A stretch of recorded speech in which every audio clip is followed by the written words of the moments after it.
نحمده ونصلي على رسوله الكريم اما بعد فاعوذ بالله من الشيطان الرجيم بسم الله الرحمن الرحيم رب اشرح لي صدري ويسر لي امري واحلل عقدة من لساني يفقهوا قولي. حدیث نمبر 67 عن عبد الله قال قال رسول الله صلى الله عليه وسلم اجيب الداعية ولا ترد الهدية ولا تضرب المسلمین. سیدنا عبداللہ رضی اللہ عنہ سے روایت ہے کہ رسول اللہ صلی اللہ علیہ وسلم نے فرمایا، دعوت دینے والے کی دعوت کو قبول کرو، تحفہ مت لوٹاؤ اور مسلمانوں کو مت مارو، یعنی مارو نہیں. حدیث کی وضاحت. عن عبداللہ قال قال رسول اللہ صلی اللہ علیہ وسلم، رسول اللہ صلی اللہ علیہ وسلم نے فرمایا، اجیب الداعیہ، داعی کا جواب دو. داعی کا لفظ دعوت سے ہے اور اجیب یعنی ایکسپٹ کرو، جیسے وہ قرآن مجید میں آتا نا اجیب دعوت الداعی، میں جواب دیتا ہوں یعنی میں ایکسپٹ کرتا ہوں پکارنے والے کی پکار کو، داعی کی دعا کو. تو یہاں داعی سے مراد ہوسٹ ہے، کوئی بھی شخص جو آپ کو دعوت دے اور اپنے گھر بلائے، مثلا کھانے کی دعوت دے یا کوئی ولیمہ کی دعوت ہے یا کسی خاص موقع کی مناسبت سے کوئی دعوت ہے. تو دعوت ایک ذریعہ ہے سوشلائز کرنے کا، اکٹھے ہونے کا، آپس کی محبت بڑھانے کا. تو اس لیے اگر کوئی شخص آپ کو دعوت دیتا ہے تو آپ کے ذمے آتا ہے، یعنی مسلمان کا مسلمان پر حق یہ ہے کہ وہ بغیر کسی شرعی عذر کے دعوت کو نہ ٹھکرائے، اس دعوت کو قبول کرے، کیونکہ دعوت کا جواب دینا ایسا حق ہے جسے ترک نہیں کیا جا سکتا، چھوڑا نہیں جا سکتا. سنن نبی داؤد کی ایک روایت میں آتا ہے، عن ابی ہریرہ قال قال رسول اللہ صلی اللہ علیہ وسلم خمس تجب للمسلم علی اخیہ رد السلام وتشمیت العاطس وإجابة الدعوة وعیادة المریض واتباع الجنائز. ابو ہریرہ رضی اللہ عنہ سے روایت ہے کہ رسول اللہ صلی اللہ علیہ وسلم نے فرمایا، 5 چیزیں مسلمان پر مسلمان بھائی کے لیے واجب ہیں، یعنی ایک کے دوسرے شخص پر حق ہیں. یہ حقوق العباد میں سے ہیں. ہم کتنا ڈنڈورا پیٹتے ہیں حقوق العباد کا، اور یہ نہیں پتا ہوتا کہ حقوق العباد ہیں کیا. تو یہ حقوق العباد یا حقوق المؤمن میں سے ہے. وہ کیا ہے؟ سلام کا جواب دینا، ابھی جیسے ہم نے پڑھا، چھینکنے والے کا جواب دینا. جب کسی کو چھینک آئے تو اسے کیا کہنا چاہیے؟ الحمدللہ. چھینکنے والے کو خود الحمدللہ کہنا چاہیے. جو سنے الحمدللہ کو وہ کہے یرحمک اللہ، یعنی جو اللہ کی تعریف کرے اس پر اللہ کی رحمت ہو. وإجابة الدعوة، اور دعوت قبول کرنا. وعیادۃ المریض، مریض کی عیادت کرنا. واتباع الجنائز، جنازہ کے پیچھے چلنا. اسی طرح ایک اور حدیث میں آتا ہے، ابن عمر سے روایت ہے، قال قال رسول اللہ صلی اللہ علیہ وسلم اؤتوا الدعوة اذا دعیتم، جب تمہیں دعوت کے لیے بلایا جائے تو دعوت کے لیے آؤ، یعنی بلانے والے کی بات کو رد نہ کرو، ریجیکٹ نہ کرو، قطع تعلقی نہ کرو. بعض اوقات ایسا ہوتا ہے کہ انسان بیمار ہوتا ہے تو دعوت میں پکائے جانے والے کھانے نہیں کھا سکتا، ہوتا نا سر، یا ڈائٹنگ پر ہوتا ہے یا کوئی اور وجہ ہوتی ہے. تو آپ یہ کہہ کے کہ مجھے کھانا نہیں کھانا اس لیے میں نہیں آ رہا، تو یہ کوئی معقول ریزن نہیں ہے. اگر نہ بھی کھانا ہو تو بھی چلا جائے، ملاقات کے لیے چلا جائے. زیادہ وقت نہ ہو، تھوڑی دیر کے لیے چلا جائے، لیکن حاضری لگائے. حضرت جابر سے روایت ہے کہ رسول اللہ صلی اللہ علیہ وسلم نے فرمایا کہ جسے دعوت دی جائے اسے چاہیے کہ قبول کرے، پھر اگر چاہے تو کھانا کھائے اور چاہے تو چھوڑ دے. یعنی اگر کچھ بھی نہ کھانا چاہے تو بھی ٹھیک ہے، لیکن اس کی بھی کوئی معقول وجہ ہونی چاہیے، کوئی ریزن ہونی چاہیے. اگر ہر چیز نہیں بھی کھا سکتے اور میزبان اصرار کر رہا ہے تو کچھ نہ کچھ ضرور چکھ لیں. کوئی آپ کو گلاس آفر کر رہا ہے پانی کا یا کسی ڈرنک کا اور آپ کو نہیں پینا تو بھی آپ اس سے لے لیں اور میز پر رکھ دیں. یعنی کرٹیسی میں سے کیا ہے کہ آپ لے لیں اس کو، کیونکہ ہو سکتا ہے وہ غریب یہی افورڈ کر سکتا. مثلاً اگر کوئی آپ کو ڈرنک پیش کرتا ہے اور آپ کو معلوم ہے کہ اس میں جو کلر ہے وہ آپ کی ہیلتھ کے لیے ٹھیک نہیں، یا جتنی شوگر اس میں ہوتی ہے وہ آپ کو نقصان دے گی، تو آپ کیا کر سکتے ہیں کہ جب وہ آپ کے سامنے لائے تو لے لیں اور رکھ دیں. پھر وہ اگر آپ سے پوچھے کہ آپ پی کیوں نہیں رہے تو آپ بتا سکتے ہیں کہ مجھے یہ منع ہے. پھر اسی طرح یہ ہے کہ کھانے میں بھی بعض اوقات ایسی چیزیں ہوتی ہیں کہ جو انسان نہیں کھا سکتا. مثلا ایک شخص جس نے کبھی مرچ نہ کھائی ہو، اب تو مرچیں نہ کھانے والے بھی شوق سے کھاتے ہیں، لیکن یہ کہ بعض لوگ بعض چیزیں نہیں پسند کرتے. نبی صلی اللہ علیہ وسلم بعض چیزیں نہیں کھاتے تھے لیکن آپ نے ان کو حرام نہیں قرار دیا. تو ایسی صورت میں انسان اگر نہیں کھانا چاہتا، اس کی مرضی کے خلاف ہے وہ کھانا، تو نہ کھائے، لیکن دعوت میں ضرور جائے. کیونکہ یہ نہ سوچے کہ اچھا کھانا تو کھانا نہیں تو جانا کس لیے، کھانا ہی تو جانا تھا اور کھا نہیں سکتے تو پھر دعوت کس کام کی. نہیں، دعوت کا مقصد الگ ہے. اس کا مقصد صرف کھانا کھانا نہیں ہے. اس کا جو اصل مقصد ہے وہ کیا ہے؟ آپ کے خیال میں کیا ہے دعوت کا مقصد؟ جب آپ کسی کو اپنے گھر بلاتے ہیں، دعوت پہ بلاتے ہیں، تو آپ کے ذہن میں کیا ہوتا ہے؟ کیوں بلا رہے ہیں؟ جی، ملاقات کے لیے.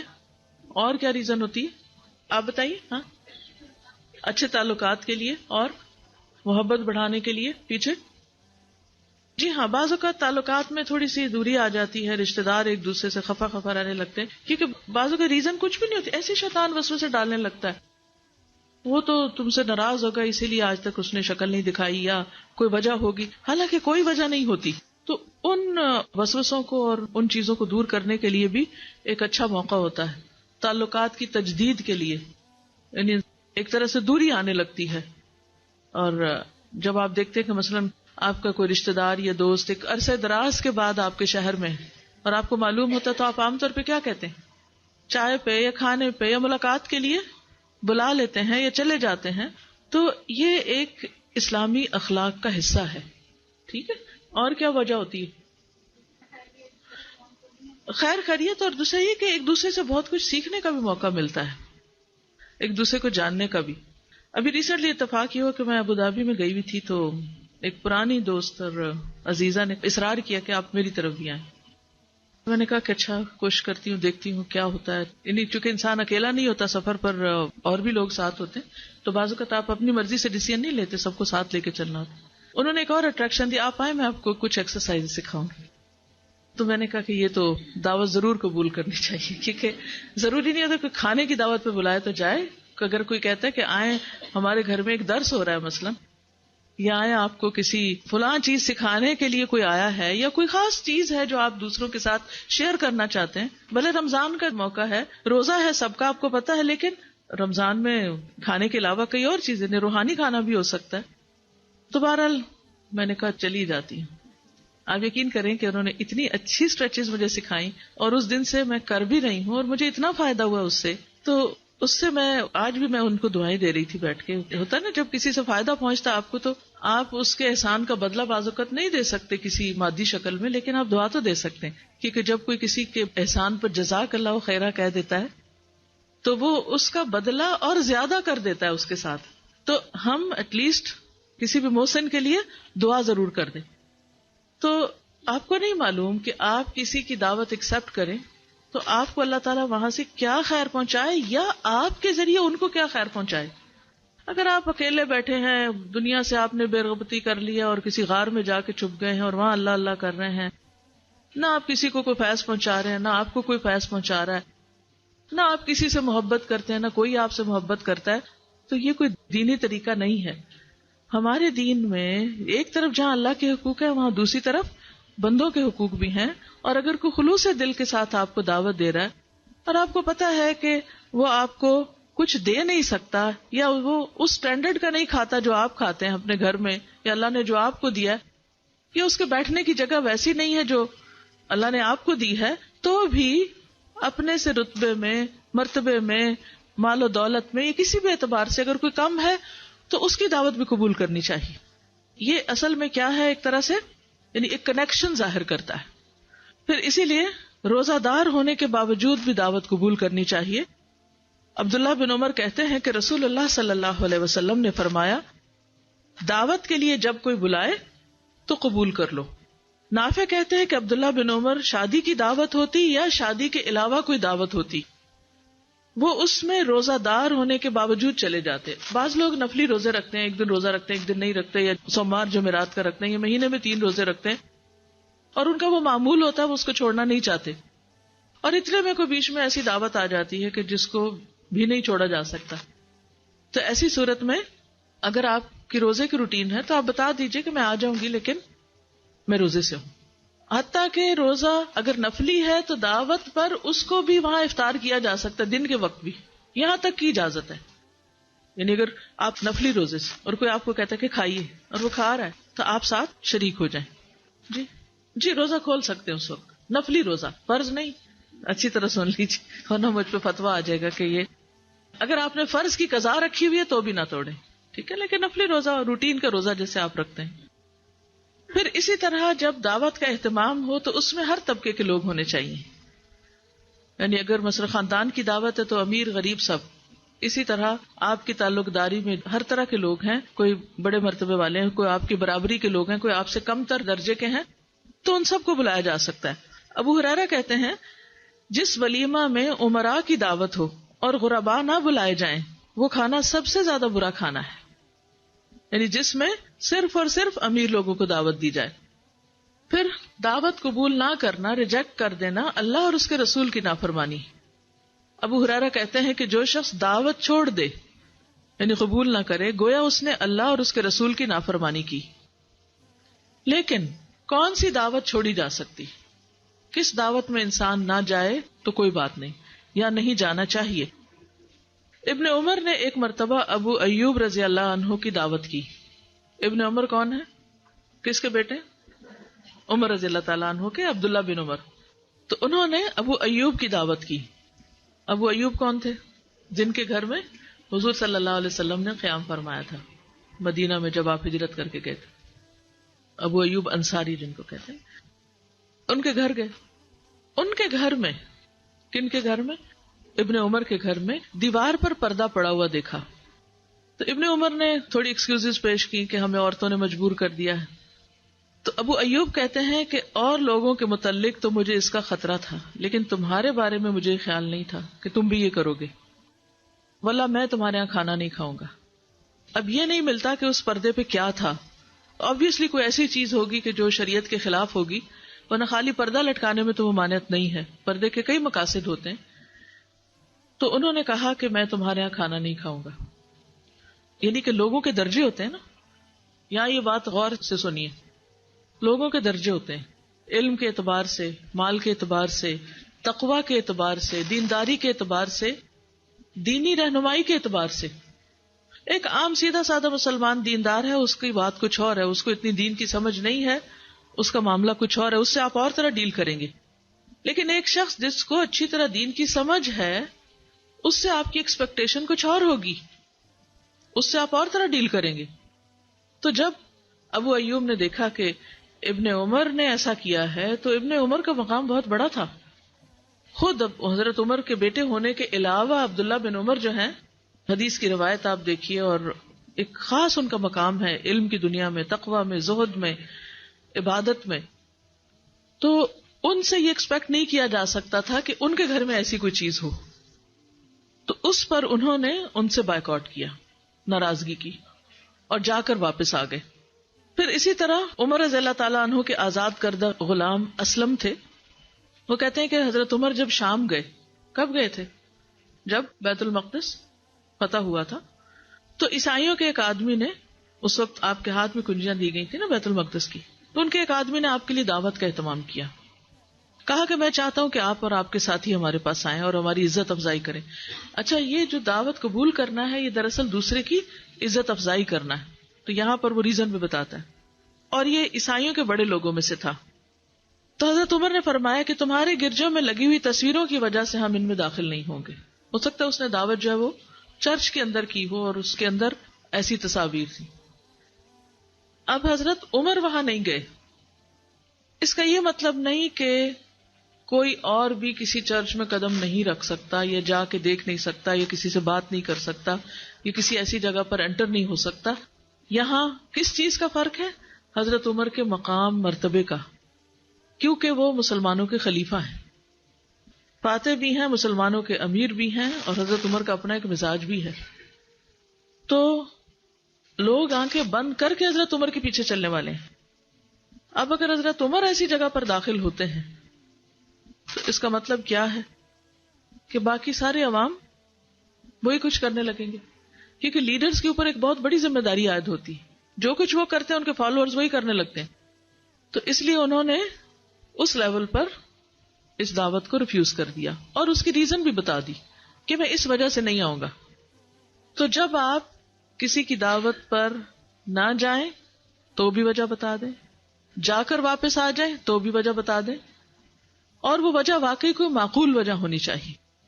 خصوصی طور پر اگر کسی مجلس میں اللہ کے احکامات کا مذاق اڑایا جا رہا، یہ قرآن مجید میں بھی آپ نے پڑھا تھا جس میں آتا ہے نا کہ اگر تم دیکھو کہ کسی مجلس میں بیٹھ کر لوگ اللہ کی آیات کا مذاق اڑا رہے ہیں تو تم وہاں مت بیٹھو، وہاں سے اٹھ جاؤ.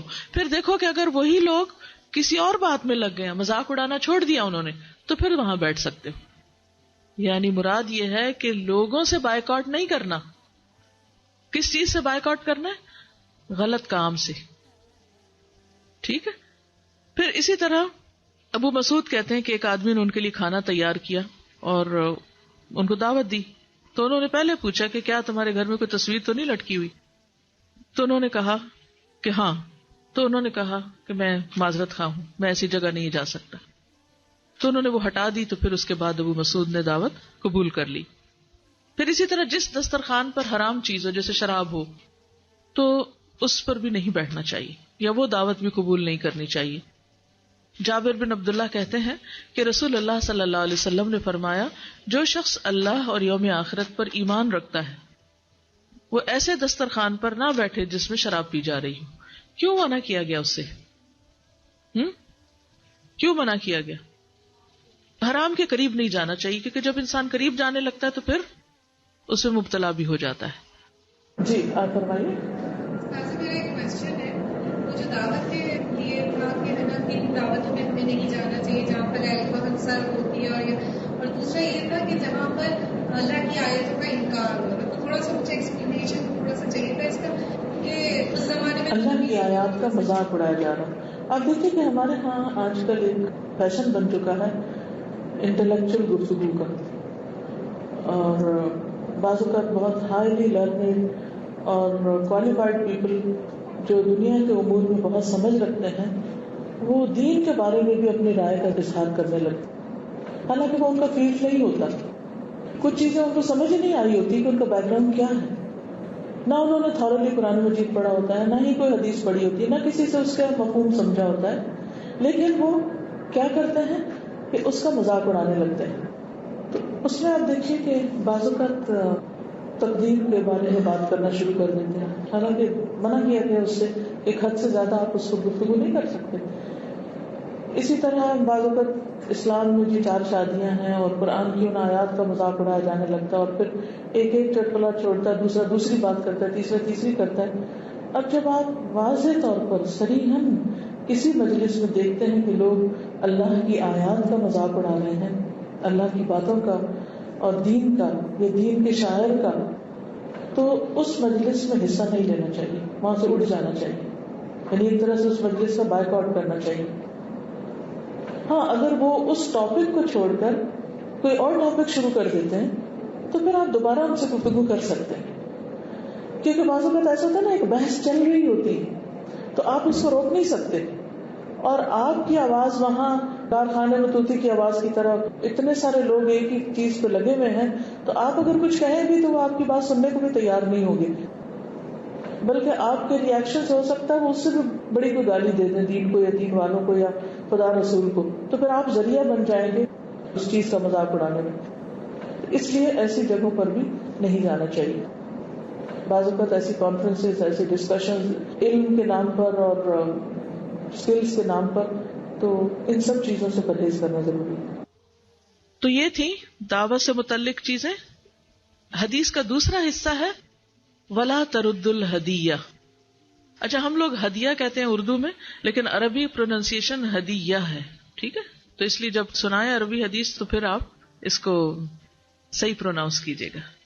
ولا ترد الہدیہ، ہدیہ نہ لوٹاؤ، تحفہ ریجیکٹ نہ کرو. کیوں؟ اس کی کیا وجہ؟ اس سے کیا ہوتا ہے جب آپ کسی کا تحفہ قبول نہیں کرتے؟ دینے والے کی دل شکنی ہوتی ہے، تعلقات خراب ہوتے ہیں، اپنے آپ کو آپ بڑی چیز سمجھتے ہیں، اور یا تو تحفے کو حقیر سمجھ کر لوٹا دیا جاتا ہے کہ یہ میری شان کے خلاف ہے، اور تعلقات کی خرابی کا باعث ہوتا ہے، ناراضگی کا اظہار ہوتا ہے. اصل میں تحفہ ہے کیا؟ محبت کے اظہار کا ایک ذریعہ ہے.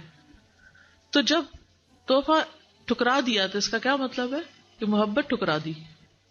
تو اس لیے جیسے دعوت کو رد نہیں کرنا چاہیے، ایسے تحفے کو بھی رد نہیں کرنا چاہیے. نہ بھی پسند آئے تو لے لیں. اگر آپ کے استعمال کا نہیں، ہو سکتا بہت قیمتی چیز ہو لیکن آپ کے استعمال کی نہیں، تو آپ اس کو دے دیں جو اس کو استعمال کر سکتا. بہت سے ایسے مواقع آتے ہیں، سنت سے ہمیں پتہ چلتا ہے کہ آپ صلی اللہ علیہ وسلم نے ایک چیز ایک کے لیے پسند نہیں کی، لیکن اس کو ساتھ ہی کہہ دیا کہ تم یہ فلاں کو دے دو، یہ فلاں کو دے دو. حضرت ابراہیم علیہ السلام کے پاس جب فرشتے آئے تھے اور وہ کھانا نہیں کھا رہے تھے، تو ابراہیم علیہ السلام کا ریئیکشن کیا تھا؟ ڈر گئے تھے. اوجس منہم خیفہ، ان کے دل میں ایک خوف آیا کہ پتہ نہیں کیا وجہ ہے. تو اس خوف کی کیا وجہ تھی؟ کیونکہ عربوں کے ہاں ان کی روایات میں کسی کے ہاں کھانا نہ کھانے کا مطلب کیا ہے؟ دشمنی. تو اسی طرح تحفہ لوٹانا یا رد کرنے کا مطلب کیا ہے؟ کہ تعلقات ختم. مثلا منگنی ہوتی، اس پہ تحفوں کا لین دین ہوتا ہے، لیکن وہ تحفے کب واپس کر دیے جاتے ہیں؟ جب منگنی ختم کی جاتی ہے. اسی طرح شوہر شادی کے موقع پر بیوی کو کیا دیتا ہے؟ مہر دیتا ہے. بیوی وہ مہر لوٹاتی ہے کب؟ جب وہ کیا کرنا چاہتی ہے؟ خلا لینا چاہتی، الگ ہونا چاہتی. ٹھیک ہے، تو یہ تو خاص مواقع ہیں، لیکن اس سے پتہ کیا چلتا ہے کہ یہ لین دین میں جو انقطاع ہے اس کا سبب بائیکاٹ ہے. ٹھیک ہے، تو عام مواقع پر بھی یہی اصول اپلائی ہوتا ہے. جی دیکھیے، وہ معاف کرنے کی بات آتی ہے. لوٹانا یہاں ایک خاص کانٹیکس میں لوٹانے کی بات کر رہی ہوں میں. لوٹانے میں اور معاف کرنے میں بڑا فرق ہے. نہ لینا، معاف کرنے سے مراد کیا ہے؟ نہ لینا، یعنی کہ اس نے نہیں دیا تو وہ کہ اچھا کوئی بات نہیں، آپ رکھے، میں نہیں لیتی. ٹھیک ہے، یہ معاف کرنا. لیکن لینے کے بعد پھر یہ کہہ کے دینا کہ یہ ہے آپ کا مہر اور میں آپ کے ساتھ رہنا نہیں چاہتی، کیونکہ خلا کی شرائط میں سے ہے کہ جو لیا ہوا واپس دیا جائے. ورنہ تو تحفہ دے کے واپس لینا کیا ہے؟ جیسے کتے کا کہہ کر کے اس کو خود ہی چاٹ لینا. انتہائی مکروہ فعل، اتنی گندی چیز ہے کہ کسی کو دے کے پھر اس سے کہنا واپس لاؤ. جی ہاں، وہ ٹھیک ہے. مثال کے طور پر آج کل شادی کارڈز کے اوپر لکھا ہوا ہوتا ہے کہ نو گفٹس یا no boxes, no box gifts, something like that. تو اس میں کیا ہے کہ ٹھیک ہے، وہ ان کی اپنی چوائس ہے. آپ نے دیا نہیں ان کو کہ وہ آپ کو اس وقت واپس دے رہے ہیں. سمجھیے رد کرنے کو. رد کرنا کیا ہے؟ لے کر واپس دینا، دیکھ کر واپس لوٹانا. پسند نہیں آیا. جی صحابی تھے، انہوں نے بہت خوش ہوتی ہے اوور آل سے بھیجا تھا. آپ صلی اللہ علیہ وسلم نے پہن لیا اور پھر نماز کے بعد کہتے ہیں کہ یہ اسے واپس بھیجے اور اسے کہو کہ مجھے سلاد کپڑے والا دے دے، کیونکہ اس لیے میری نماز میں خلل آئے. بالکل، مجھے وہ بہت اچھا لگا کہ نیچرل ہے نا. ہاں، ریجیکٹ نہیں کیا، ایکسچینج کرنے کو کہا، کیونکہ ہو سکتا ہے کہ وہ شخص کپڑے کا کاروبار کرتا ہو تو چینج کرنے میں کوئی حرج نہیں ہے کہ یہ نہیں، یہ چھوٹا ہے سائز، وہ تم نے سویٹر بھیجا تھا وہ سائز مجھے تنگ ہو گیا ہے تو اس سے بڑا نمبر بھیج دو. بعض اوقات بے تکلفی ہوتی ہے، بہن بھائیوں کے بیچ میں ہوتی ہے تو کوئی حرج نہیں، بجائے اس کے کہ آپ شرما کے آپ نہ خود پہنے اور نہ اس کو استعمال کریں اور اس کی قدر دانی نہ کریں. تو ایسا کیا جا سکتا ہے. اب آپ دیکھیے کہ یہ سنت نبوی ہے، یعنی تحفہ کا قبول کرنا.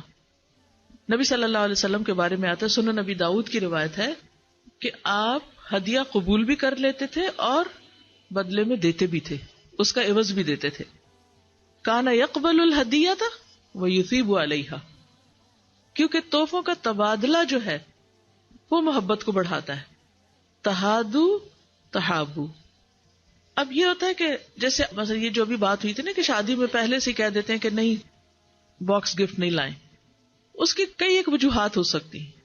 بعض اوقات آپ دیکھیے کہ اگر شادی میں بہت سارے لوگ آ رہے ہوں اور بہت ساری چیزیں اکٹھی ہو جائیں تو ان کے صرف سنبھالنے اور سارٹنگ اور ان کو کسی ٹھکانے کرنے میں بھی ایک بہت بڑی ایفرٹ لگ جاتی ہے. دوسری بات یہ ہے کہ بعض اوقات جن بچوں کو وہ تحفے دیے جا رہے ہوتے ہیں انہوں نے اس ملک میں رہنا ہی نہیں ہوتا. کئی دفعہ شادیاں ایسے بھی ہوتی ہیں نا، باہر سے بچے آئے، شادی ہوئی، چلے گئے. اب اگر آپ ان بچوں کو ایسے تحفے دے رہے ہیں کہ جو وہ اپنے سامان کے ساتھ لے جا ہی نہیں سکتے یا وہ ان کی ضرورت ہی نہیں ہے، تو یہ تحفے کیا ہے؟ دوسرے کی محبت بڑھانے کا ذریعہ نہیں ہے بلکہ ان کے اوپر بوجھ لادنے کا ذریعہ ہے. تو ایسی چیز سے بھی پرہیز کرنا چاہیے کہ جو دوسرے کے لیے بوجھ بن جائے، کیونکہ تحفہ اصل میں محبت بڑھانے کا ذریعہ ہے. حضرت انس سے روایت ہے، نبی صلی اللہ علیہ وسلم نے فرمایا، اے میرے بیٹے، ان کو آپ بیٹا کہہ کے پکارتے، ایک دوسرے سے دیا لیا کرو، یعنی لینا دینا ہونا چاہیے، لین دین ہوتا رہے، یہ تمہارے مابین باعث محبت ہوگا. تو اصل مقصد تحفے کا محبت بڑھانا ہے، لیکن جہاں تحفہ محبت بڑھانے نہیں گھٹانے کا ذریعہ بن رہا ہے تو اس کے اوپر بھی غور فرمانا چاہیے، کیونکہ پھر وہ سنت نہیں قائم ہوئی، وہ روح نہیں پیدا ہوئی، مقصد نہیں پورا ہوا. تو جب مقصد ہی پورا نہیں ہو تو وہ اجر جو اس پر ہے اس کو بھی انسان کھو دیتا ہے. اسی طرح کچھ تحفے ایسے ہیں جن کو کسی حال میں بھی رد نہیں کرنا چاہیے، یعنی کچھ تو کیے جا سکتے ہیں لیکن کچھ کے بارے میں بول کر کہا گیا کہ یہ نہیں رد کرنے. ابن عمر سے روایت ہے کہ رسول اللہ صلی اللہ علیہ وسلم نے فرمایا، 3 چیزیں رد نہیں کی جاتی، تکیہ یعنی کشن، خوشبودار تیل یا خوشبو جیسے، اور دودھ، ملک کا تحفہ. آپ کو تو ایک دم خیال گیا ہوگا وہ سپر مارکیٹ میں پڑے ہوئے دودھ کے ڈبوں کا. اب دیکھیے کہ عرب کلچر میں یا عام طور پہ جو لوگ خود جانور پالتے ہیں اور ان کی گائے بھینسیں ہوتی ہیں یا اونٹ وغیرہ یا بکریاں، تو ان کے پاس دینے کے لیے کیا ہوتا ہے؟ دودھ ہوتا ہے. وہ دودھ بیچتے ہیں. گاؤں وغیرہ میں اب بھی یہ ہوتا ہے، یا اب جن لوگوں کے فارم ہاؤسز ہیں یا وہ سبزیاں اگاتے ہیں، تو عموماً وہ آرگینک سبزیاں بہت قیمتی تحفہ ہوتی ہیں.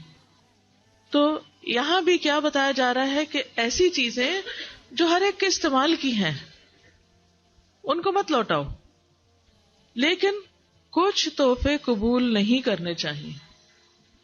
اور وہ کون سے ہیں؟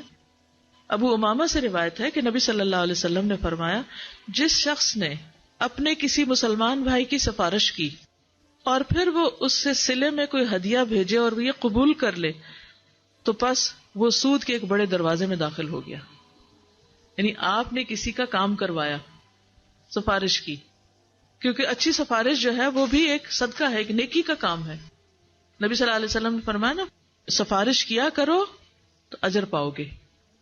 ایک شخص ہے، کمزور ہے، مسکین ہے، اس کا کام رکا ہوا ہے، اٹکا ہوا ہے، مشکل میں ہے، اور آپ کے پاس اتھارٹی ہے یا کسی بھی طرح کی کوئی سے ہے، کہیں کوئی بات مانتا ہے آپ کی اور آپ کو پتا ہے کہ اگر آپ بات کریں گے تو دوسرا مان جائے گا، تو ایسی صورت میں انسان پیچھے نہ رہے. یہ بھی نیکی کمانے کا ایک موقع ہے، لیکن یہ نیکی بے غرض ہونی چاہیے. کسی مظلوم کی مدد کر کے پھر آپ اس سے کچھ قبول کرنے نہ بیٹھ جائیں یا آس لگا کے نہ بیٹھے، بلکہ وہ کچھ دے بھی تو اسے نہ لیں، کیونکہ وہ رشوت میں آتا ہے، سود میں نہیں آتا، رشوت میں آتا ہے. لیکن یہاں یہ کیا فرمائے، سود کے ایک بڑے دروازے میں داخل ہو گیا، یعنی یہ بھی ایک طرح سے حرام چیزوں میں سے، جیسے سود حرام ہے تو رشوت بھی حرام ہے۔ پھر اسی طرح یہ ہے کہ جس کو تحفہ بھیجا جائے اس کی خوشی کا بھی خیال رکھا جائے، جو کس قسم کا تحفہ پسند کرتا ہے، کب پسند کرتا ہے، کیا پسند نہیں کرتا۔ حضرت عائشہ سے روایت ہے کہ لوگ اپنا ہدیہ بھیجنے میں اس دن کا انتظار کرتے کہ آپ صلی اللہ علیہ وسلم حضرت عائشہ کے پاس ہوتے، یعنی اس دن حضرت عائشہ کی باری ہوتی تو لوگ اس دن ہدیہ بھیجتے، اور اس سے ان کی غرض کیا تھی؟ حضور صلی اللہ علیہ وسلم کی رضا حاصل کرنا، ان کی خوشی۔ اور اس پر باقی ازواج نے شکایت بھی کی، اعتراض بھی کیا، لیکن آپ نے خاموشی اختیار کی، کوئی جواب نہیں دیا۔ اس کے بارے میں آتا ہے کہ حضرت عائشہ کہتی ہیں کہ لوگ ہدیہ بھیجنے میں میری باری کا انتظار کرتے۔ ام سلمہ کہتی ہیں کہ میری سوکنیں جمع ہوئی اور آپ سے اس کا تذکرہ کیا کہ ایسا کیوں کرتے ہیں لوگ۔ آپ نے اس کا کوئی جواب نہیں دیا، کیونکہ لوگوں کے فعل کا جواب اب آپ کو تو نہیں دینا تھا نا۔ بعض اوقات کسی کی غلطی ہوتی ہے لیکن لوگ آپ سے پوچھنا شروع کرتے تھے کہ فلاں نے ایسا کیوں کیا، بھی آپ فلاں سے پوچھئے، ہر چیز کے آپ تو نہیں جواب دے۔ پھر اسی طرح نیک نیت انسان جو اس کو تحفہ قبول نہ کر سکنے کی وجہ بتا دینی چاہیے، یعنی جہاں آپ سمجھتے کہ دوسرا عذر ایکسپٹ کر لے گا وہاں بتا دینی چاہیے، اور جہاں آپ دیکھیں کہ خرابی کرے گا، فساد ہو جائے گا، بگاڑ ہو جائے گا، تعلق اور خراب ہو جائے گا، وہاں خاموشی اختیار کر لینی چاہیے۔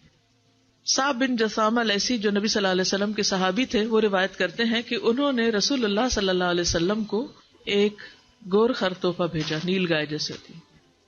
اس وقت آپ ابوا یا ودان کے مقام پر حالت احرام میں تھے، آپ نے اس کو واپس کر دیا۔ صاحب نے کہا کہ جب آپ نے میرے چہرے پر ناگواری کے اثرات دیکھے کہ ظاہر ہے آپ نے قبول نہیں کیا، تو ان کے دل میں بڑی تکلیف ہوئی کہ نبی صلی اللہ علیہ وسلم نے میرا تحفہ قبول نہیں کیا، تو آپ نے فرمایا ہدیہ واپس کرنا مناسب تو نہ تھا، لیکن بات یہ ہے کہ ہم احرام کی حالت میں ہیں اور احرام کی حالت میں شکار کا گوشت ہم نہیں کھا سکتے، تو اس لیے اس کو میں نے قبول نہیں کیا۔ تو بعض اوقات ایسا ہوتا ہے نا، کوئی آپ کو کسی خاص قسم کا تحفہ دے رہا ہے اور ڈاکٹر نے وہی چیز کھانے سے منع کیا، ویسے بچوں کو بعض اوقات پینٹ الرجی ہوتی ہے اور کوئی آپ کے بچے کو پینٹس دے رہا ہے، تو اب آپ کیا کریں گے؟ یہ بچہ تو بچہ ہے، وہ تو لے کے کھانا چاہے گا اور روئے گا، پھر تو آپ کے لیے مشکل ہو جائے گی۔ تو آپ جو ہی دیکھتے ہیں آپ اشارے سے منع کر دیتے کہ یہ نہیں دینا بچے کو، ہوتا ہے نا۔ بعض اوقات آپ نے دانتوں کی خرابی کی وجہ سے کسی خاص قسم کی چاکلیٹ پہ یا سویٹ پہ پابندی لگا رکھی ہوتی اور کوئی دے رہا ہے بچے کو، تو آپ روک سکتے ہیں کہ آپ ان کو یہ نہ دیں کیونکہ اس سے ان کی بیماری میں اضافہ ہوگا۔ پھر اسی طرح یعنی ہر شخص کو کوئی بھی کام کرتے وقت اپنے دل سے ضرور پوچھنا چاہیے، یعنی دل بہت بڑا مفتی ہوتا ہے، بہت سی چیزیں آپ کو پوائنٹس میں یا کہیں حکم کے طور پہ نہیں ملے گی کہ آپ کوئی چیز کیوں کر رہے ہیں۔ اب اس میں عمر بن عبدالعزیز کہتے ہیں کہ نبی صلی اللہ علیہ وسلم کے زمانے میں تو ہدیہ ہدیہ ہی تھا، لیکن آج کل ہدیہ رشوت بن گیا ہے، تو اس لیے جب وہ حاکم بنے تو وہ ہدیہ قبول نہیں کرتے تھے، کیونکہ ان کو یہ تھا کہ یہ ہدیہ ایک محبت بڑھانے کے لیے نہیں ہے، لانے والے کے اپنا کام نکلوانے کے لیے ہے۔ تو پھر وہ ہر انسان کا ضمیر اس کو بتاتا ہے کہ وہ کوئی کام کیوں کر رہا ہے۔ پھر اسی طرح اگر کوئی خاص ایسی وجہ ہو کہ جس سے کوئی دین کا نقصان ہو یا کوئی اور ریزن ہو، تو اس میں بھی لوگوں کو بتا کر ہدیہ کا انکار کر دینا چاہیے۔ جیسے ابھی بات ہوئی تھی نا کہ کچھ لوگ پہلے سے کہہ دیتے ہیں کہ نو گفٹس۔ ابو ہریرہ رضی اللہ تعالیٰ عنہ سے روایت ہے کہ قبیلہ بنو فزارہ کے ایک شخص نے نبی صلی اللہ علیہ وسلم کو اپنے ان اونٹوں میں سے ایک اونٹنی دی جو اس سے غابہ مقام سے ملے تھے، یعنی غابہ میں ان کو جو اونٹ ملے تھے اس میں سے اس نے ایک اونٹنی آپ کو ہدیے میں دی۔ آپ نے اسے اس کے بدلے میں کچھ دیا تو وہ خفا ہو گیا کیونکہ وہ بدلہ نہیں لینا چاہتا تھا۔ تو نبی صلی اللہ علیہ وسلم منبر پر تشریف لائے اور آپ نے فرمایا کہ عرب کے لوگ مجھے تحفہ دیتے ہیں اور میں جو کچھ میرے پاس ہوتا ہے انہیں دیتا ہوں، لیکن وہ اسے ناپسند کرتے ہیں، یعنی اس کو قبول نہیں کرتے یا خفا ہوتے ہیں اس پر، اور اس کی وجہ سے مجھ پہ ناراض ہوتے ہیں۔ تو اللہ کی قسم آج کے بعد قریشی، انصاری، ثقفی اور دوسی کے علاوہ کسی عرب سے ہدیہ قبول نہیں کروں گا۔ آپ نے پہلے بتا دیا کہ اب ہدیہ مت لاؤ، اور کن کو ایگزامپٹ کیا؟ قریش کو، یعنی مہاجرین، انصار جو مدینہ میں تھے، اور اس کے علاوہ دوس قبیلہ سے کون تھا؟ ابو ہریرہ، اور ثقفی بنو ثقیف کے لوگ، ان میں سے کون تھا؟ حجاج، وہ تو بعد کی جنریشن میں سے آئے، لیکن حنین کی جنگ جن کے ساتھ ہوئی تھی نا۔ بہرحال تو آپ نے فرمایا کہ ان سے میں ہدیہ قبول کروں گا لیکن ان کے علاوہ دوسرے لوگوں سے نہیں کروں گا. تو اس سے یہ پتہ چلتا ہے کہ بعض اوقات آپ کو یہ پتہ چل جاتا ہے کہ کچھ لوگ ہدیہ دے کر آپ پر ظلم کرتے ہیں یا آپ سے ناجائز مطالبات کرتے ہیں یا آپ سے انڈیو فیور لینا چاہتے ہیں یا آپ کو مشقت میں ڈال دیتے ہیں، تو آپ پہلے سے ہی اعلان کر سکتے ہیں، جیسے شادی کارڈ کے اوپر لکھ کر یا کسی بھی طرح. ٹھیک ہے، کیونکہ اس اعلان کا بھی مقصد کیا ہے؟ تاکہ کوئی بیڈ فیلنگ ہو ہی نہ، یعنی کوئی ناراضگی نہ آئے. اس سے پہلے کہ کوئی آپ کے سامنے لا کے رکھے اور اس وقت آپ اس کا انکار کریں، تو بہتر ہے کہ پہلے سے ہی بتا دیا جائے. اور اس میں عموماً جو ناجائز ہدیے ہیں یا کسی حرام چیز کا ہدیہ ہے، حرام چیز کا ہدیہ کیا ہو سکتا ہے؟ مثلاً شراب، یس، اور جو حرام کھانے کی چیزیں ہیں. جی ہاں، بعض کھانے ایسے ہوتے ہیں کہ جن میں حرام کی آمیزش ہوتی ہے. پھر اسی طرح جس کو ہدیہ دینا جائز نہیں، کس کو ہدیہ نہیں دینا چاہیے؟ ابن عباس سے مروی ہے کہ رسول اللہ صلی اللہ علیہ وسلم نے فرمایا حاکم کو تحفہ دینا خیانت ہے، کیونکہ اس سے پھر ناجائز فائدے اٹھانا مطلوب ہوتا ہے. پھر اسی طرح جو گورنمنٹ آفیشلز ہیں ان کو اپنی جاب کے دوران ایسے ہدیے نہیں لینے چاہیے جو صرف جاب کی بنا پر ہوں. اگر وہ جاب سے چلے جائیں تو انہیں کوئی ہدیہ نہ دے، یعنی اس کا کرائیٹیریا کیا ہو کہ یہ صرف اس جاب کی وجہ سے ہے. ابو حمید ساعدی کہتے ہیں کہ قبیلہ ازد کے ایک شخص کو جسے ابن اتیبیہ کہا جاتا تھا، رسول اللہ صلی اللہ علیہ وسلم نے صدقہ وصول کرنے کے لیے اس کو بھیجا، عامل بنایا. زکوٰۃ کا مال اکٹھا کرتے ہی گورنمنٹ ڈیوٹی پر تھے. پھر جب وہ واپس آیا تو کہا کہ یہ تم لوگوں کا ہے اور یہ مجھے ہدیہ میں ملا ہے، یعنی آفیشیل ٹرپ پر یہ سرکاری ہے اور یہ میرا ذاتی. اس پر نبی صلی اللہ علیہ وسلم نے فرمایا وہ اپنے والد یا اپنی والدہ کے گھر میں کیوں نہ بیٹھا رہا، پھر دیکھتا کہ وہاں اسے ہدیہ ملتا یا نہیں. یعنی اگر اس کی یہ جاب نہ ہوتی تو بھلا دیکھتا کہ اسے ہدیہ دیتا ہے کہ نہیں.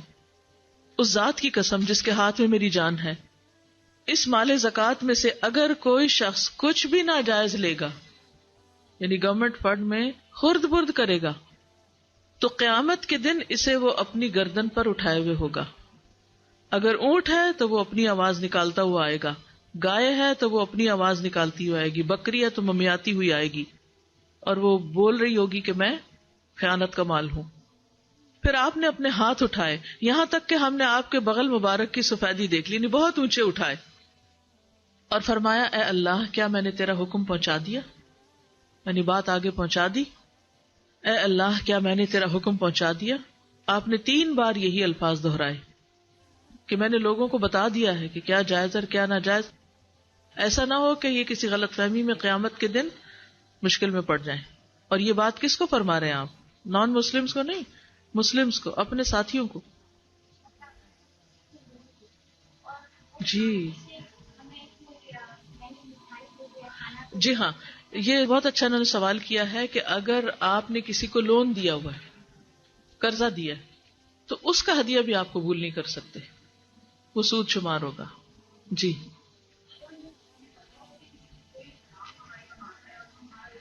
ٹھیک ہے. ایک اور سوال یہ ہے کہ اگر ہمیں پتا ہو کہ کوئی شخص حرام کمائی کرتا ہے تو کیا اس سے تحفہ لیں یا نہ لیں؟ 2 طرح کے لوگ ہوتے ہیں. ایک وہ جن کی کمائی مکس ہوتی ہے، حلال بھی ہے حرام بھی ہے، تو اس میں گنجائش نکلتی. آپ کے رشتہ دار ہیں یا اس شخص کے زیر کفیل لوگ ہیں، بیوی بچے ہیں، اور بیوی بچوں کو زور نہیں چلتا. بہت دفعہ وہ اپنے شوہروں کو بتاتی ہیں ٹھیک نہیں ہے لیکن وہ نہیں مانتے، یا تو وہ ان کی ذمہ داری نہیں ہے. وہ عورت کا کام صرف بتانا ہے، سمجھانا ہے، لیکن اس سے آگے اس کے بس میں نہیں ہے، وہ تو ذمہ دار نہیں. اسی طرح رشتہ دار ہیں. اب رشتہ داریوں کو آپ کاٹ نہیں سکتے، لوگوں کے ساتھ آپ کے میل ملاپ ہے. ایک وہ ہے کہ جس کی آمدنی صریحاً مکمل طور پر حرام پر مبنی، کچھ بھی حلال نہیں ہے اس میں. مثلا اس نے شراب کی دکان کھولی ہوئی ہے جس میں پانی کی بوتلیں بھی کوئی نہیں، کمپلیٹ شراب بیچی جا رہی ہے. ہوتی ہیں ایسی دکانیں، یا کوئی اور اس طرح کے کاروبار ہے، یہ مثال سمجھ لیجیے. تو اب وہ تو ٹھیک نہیں. لیکن ایک شخص ہے کچھ حلال ہے کچھ حرام ہے، مکسچر ہے، تو اس سے وصول کرنا جو ہے یا اس سے لینے میں حرج نہیں. جی مقصد کیا ہوتا ہے ان کا؟ ان کا سوال یہ ہے کہ جیسے کوئی ایسی غیر اسلامی مذہبی رسم ہے، ٹھیک ہے نا، ایک تو ہوتی ہے کہ ویسے ہی بس سوشل قسم کی رسم و رواج ہوتے ہیں، لیکن ایک ہوتے ہیں جس میں مذہب انوالو ہوتا ہے، یہ عقیدہ انوالو ہوتا ہے. وہ کسی بت کی نظر ہو سکتی ہے، منت ہو سکتی ہے کسی مشرکانہ طور پر، شرک اس میں انوالوڈ ہے، تو اس کو نہیں قبول کرنا چاہیے. اس کی دلیل کیا ہے؟ جو قرآن مجید میں آتا ہے نا کہ انما حرم علیکم المیتۃ والدم ولحم الخنزیر وما اہل بہ لغیر اللہ، کہ مردار اور خون اور خنزیر کا گوشت، خاص طور پہ گوشت کی بات ہو رہی، ٹھیک ہے، اور جس پہ غیر اللہ کا نام لے لیا جائے. اگر وہ کسی دیوی کا چڑھاوا ہے یا کسی دیوی کو خوش کرنے کے لیے، یاد رکھیے اب کسی دیوی دیوتا کو یا کسی بت کو خوش کرنے کے لیے وہ دیا جا رہا ہے کہ اس کے دینے سے وہ دیوی ہم پر مہربان ہوگی، دولت کی دیوی مثلا، اور ہمارے بزنس میں اضافہ ہو جائے گا، تو یہ نہیں قبول کر سکتے آپ. ٹھیک ہے، اب مجھے چونکہ ڈیٹیلز نہیں پتا، آپ اگر نام لیں گے فلانی، یہ میں نہیں بتاؤں، میں آپ کو اصول بتا رہی ہوں، اب فیصلہ آپ خود کر لیں. ٹھیک ہے، کوئی بھی تحفہ جس کا مقصود اللہ کے سوا کسی اور کو خوش کرنا ہے تاکہ وہ مہربان ہو ہم پر یا کچھ اس سے فائدہ پہنچے، تو ظاہر نفع نقصان تو سارے کا سارا کس کے ہاتھ میں؟ اللہ کے ہاتھ میں. تو ایسا تحفہ بھی آپ قبول نہیں کر سکتے یا کوئی بھی اس سے متعلق چیز. جی اوکے، ٹھیک ہے، ٹھیک ہے، ٹھیک ہے، نہیں اس میں کوئی حرج نہیں ہے، آپ جواباً کچھ بھیج دیں. دیکھیں سب سے بڑھ کر قرآن کس نے پڑھایا ہے؟ کس نے دیا؟ اللہ کے رسول صلی اللہ علیہ وسلم. کیا آپ نے کبھی کسی کا تحفہ قبول کیا تھا؟ کیا تھا نا. اب وہ تحفہ قرآن پڑھانے کی قیمت نہیں ہوتی. آپ یہی سمجھ کے بھیج رہے ہوتے ہیں کسی کو، مثلاً آپ کے بچوں کی کوئی ٹیچر ہیں، کوئی مولوی صاحب ہیں، قاری صاحب ہیں، یا کوئی بھی، کوئی عید آتی ہے، کوئی اور موقع آتا ہے، آپ باقی اپنے رشتہ داروں کو تحفہ دے رہے ہیں، ان کو بھی آپ نے دے دیا ساتھ، تو کیا آپ نے ان کو پڑھانے کی قیمت دی؟ نہیں دی نا. کیوں دیا؟ ہمیشہ دینے اور لینے میں نیت کو ضرور سامنے رکھیے. اس کو اچھی طرح سمجھ لیجیے کیونکہ اکثر لوگ اس کنفیوژن کا شکار ہوتے ہیں، اور آپ سب، کوئی قرآن پڑھنے والا ہے اور کوئی پڑھانے والا ہے، کوئی دے گا اور کوئی لے گا اور کوئی، یعنی کہ پھر کرنا کیا چاہیے؟ اگر آپ یہ کر رہے ہیں تو شرع صدر کے ساتھ کریں، انکار کر رہے ہیں تو بھی سوچ سمجھ کے کریں. فائن. اچھا، تو اب اس مسئلے کو بہت اچھی طرح سمجھ لیجئے کیونکہ آپ سے متعلق ہے. پہلی بات یہ ہے کہ جب کوئی آپ کو تحفہ دے رہا ہے تو دیکھیے کہ اس کی نوعیت کیا ہے اور دینے والے کی نیت کیا ہے یا موقع کیا ہے. یہ ساری چیزیں کاؤنٹ کرتی ہیں. اب آپ کہیں ہمیں تو اس کی نیت نہیں پتا، اب اس کو اپنے اوپر رکھ لیجئے کہ اس وقت میں لینے والی نہیں، میں دینے والی ہوں. اگر اس وقت میرے بچے کا قرآن ختم ہوتا تو میں قاری صاحب کو تحفہ دیتی، کیا معاوضہ سمجھ کے یا ایک آنر کے طور پر، عزت افزائی کے طور پر، کیا سمجھ کے دیتے ہیں؟ آپ اپنے آپ کو پوچھئے. یہ ایک جنرل معروف بات ہے نا کہ ہماری کیا نیت ہوتی ہے ایسے موقعوں پر. ہم معاوضہ نہیں دے رہے ہوتے، کیا کر رہے ہوتے؟ عزت افزائی کر رہے ہوتے. دوسری طرف لینے والے کو ہمیشہ یہ یاد رکھنا چاہیے کہ دو چیزیں ہیں. ایک تو یہ کہ وہ اس کا انتظار نہ کرے، اس کی لالچ نہ کرے، اس کی ہرس نہ رکھے، اس پر نظر نہ رکھے، اس کو زندگی کا ایک ذریعہ نہ بنا لے کہ یہی تحفہ ہی ہے میری زندگی کا گزران ہے. اس کو قبول کر لے، کیونکہ اس سے بڑھ کر خوشی کا موقع کوئی ہوگا زندگی میں؟ قرآن پڑھنے پڑھانے کے بعد کوئی موقع ہے اس سے زیادہ خوشی کا؟ اس کا جواب دیجیے. نہیں ہے نا. کیوں اللہ تعالیٰ کیا فرماتے قرآن مجید میں؟ قل بفضل اللہ وَبِرَحْمَتِهِ فَبِذَلِكَ فَلْيَفْرَحُوا، کہہ دیجئے کہ اللہ کے فضل اور اس کی رحمت پر انہیں چاہیے کہ خوش ہو جائیں. یہ خوشی کا موقع ہے. یہ وہ واحد موقع ہے کہ اللہ تعالیٰ خود حکم دے رہا ہے کہ لوگوں کو قرآن کی نعمت ملنے پر خوش ہونا چاہیے، خوشی منانی چاہیے. ہوا خیر مما یجمعون، یہ بہتر ہے اس ہر چیز سے جو لوگ جمع کر رہے ہیں. فائن. اب اگر یہ خوشی کا موقع ہے، کیا آپ اس موقع پر اپنے طالب علموں کو کچھ نہیں دیں گے؟ آپ بھی تو کچھ دیں گے نا، آپ کو بھی دینا چاہیے، چاہے ایک سویٹی کیوں نہ ہو، کوئی چھوٹی موٹی چیز. تحفے کا مطلب یہ نہیں کہ آپ کو بہت ہی قیمتی اور اپنے ہاتھ سے بڑی ہوئی، اپنی استطاعت سے بڑی ہوئی کوئی چیز لے کر جائیں تو تبھی وہ تحفہ، کچھ بھی. تو یہ خوشی کا موقع ہے، لین دین دونوں طرف سے ہو جانا چاہیے، کوئی حرج نہیں، لیکن اس کو ایک صرف رسم نہ ہو، صرف ایک مخصوص شکل کی چیز نہ ہو، اور صرف ایک یہ نیت نہ ہو کہ جی ہم نے تو آج قاری صاحب کو بدلہ چکا دیا، انہوں نے آج ختم کیا اور معاملہ ختم، اور ہم نے بھی دے دیا ان کو سب کچھ جو دینا تھا، اور اس کے بعد قطع تعلقی، تم کون اور ہم کون. یہ نہیں ہونا چاہیے. ایسے تمام مواقع تعلق بڑھانے کے، محبت کے اظہار کے، احسان مندی کے جذبات کے، شکریہ کے ایک طرح سے ٹوکن ہوتا ہے. تو اس میں لینا اور دینا دونوں طرف سے کوئی اس میں حرج نہیں ہے. ٹھیک ہے.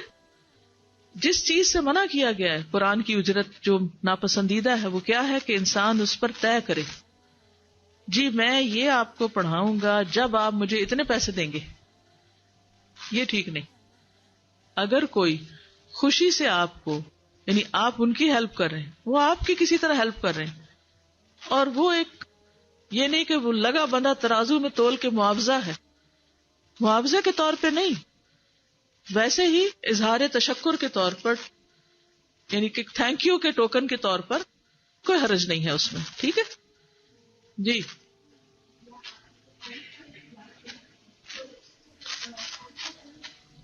یہ نہیں کرنا چاہیے، فکس نہیں کرنا چاہیے، ان کو مطالبہ نہیں کرنا چاہیے. ٹھیک ہے. مثلا قاری صاحب کو مطالبہ نہیں کرنا چاہیے کہ آپ اگر 100 درہم دیں گے تو میں آپ کے بچے کو پڑھاؤں گا. دس از رانگ. ٹھیک ہے. اس میں یہ ہے کہ وہ آ رہے ہیں اپنا پیٹرول لگا کے گاڑی پہ پڑھا رہے ہیں آپ کے بچے کو، تو آپ کو خود سوچنا چاہیے کہ ہمیں ان کی خدمت کیسے کرنی ہے. ٹھیک ہے.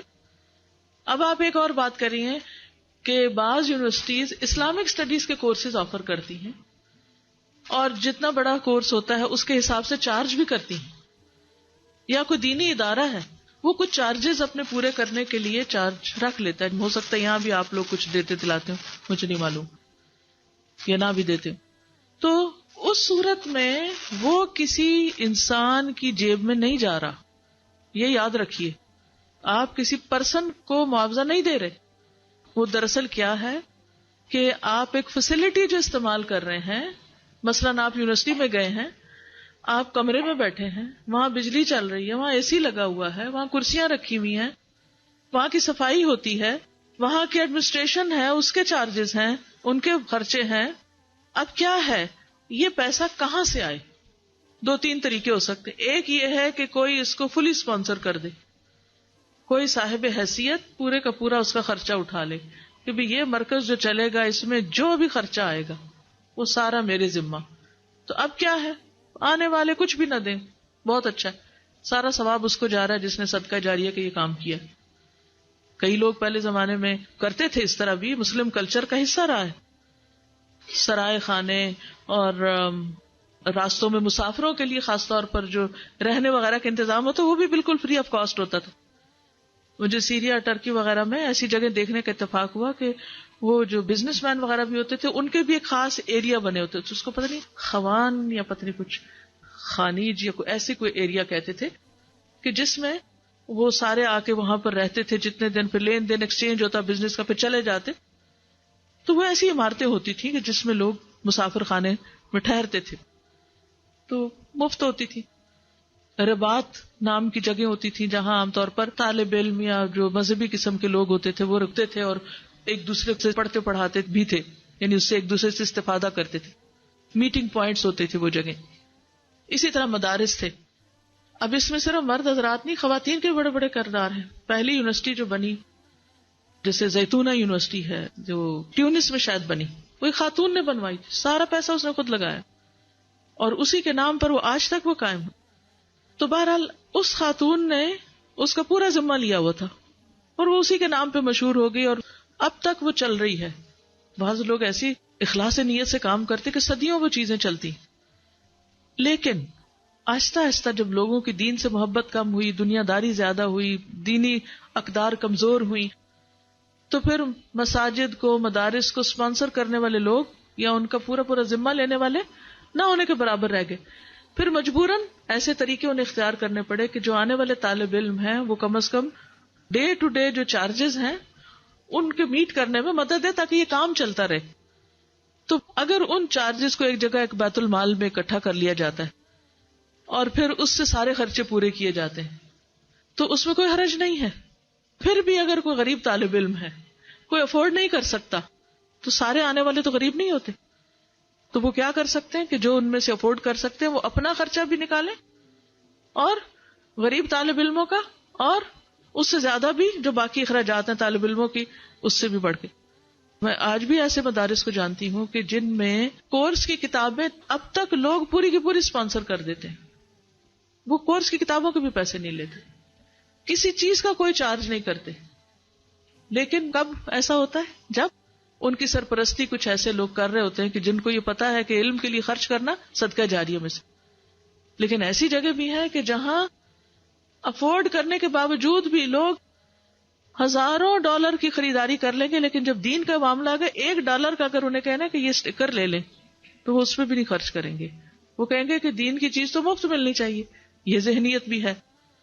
تو ایسی صورت میں اگر کسی کورس کے کوئی چارجز کسی اسکول میں، یونیورسٹی میں، کسی ادارے میں آپ دے رہے ہیں تو کوئی حرج کی بات نہیں ہے.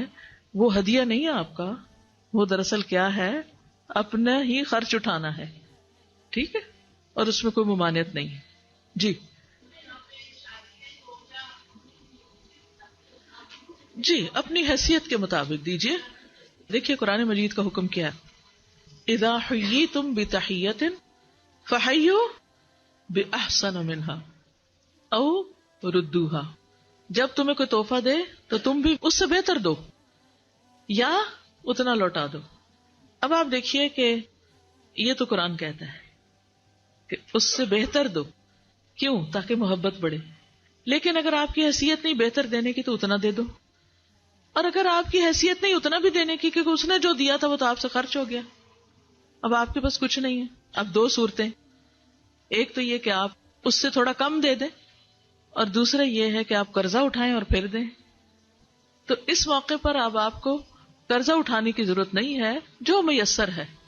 فَمَسْتَيْسَرَ مِنَ الْهَدِيِّ، جو میسر آئے ہدی میں سے. یہ تحفے کے بارے میں آیت نہیں ہے، یہ قربانی کے متعلق ہے. تو مطلب یہ ہے کہ پھر انسان اپنی حیثیت کے مطابق، لا یکلف اللہ نفسا الا وسعها، اللہ کسی جان پہ اس کی وسعت سے بڑھ کر بوجھ نہیں ڈالتا. بعض اوقات یہ ہوتا ہے کہ آپ کے خاندان میں کسی غریب بچے کی شادی، اب اس وقت آپ حیثیت والے ہیں، آپ کتنی دیتے ہیں، کیا دیتے ہیں اس وقت؟ آپ تحفے کے طور پر مدد بھی ایک طرح سے کر رہے ہوتے ہیں.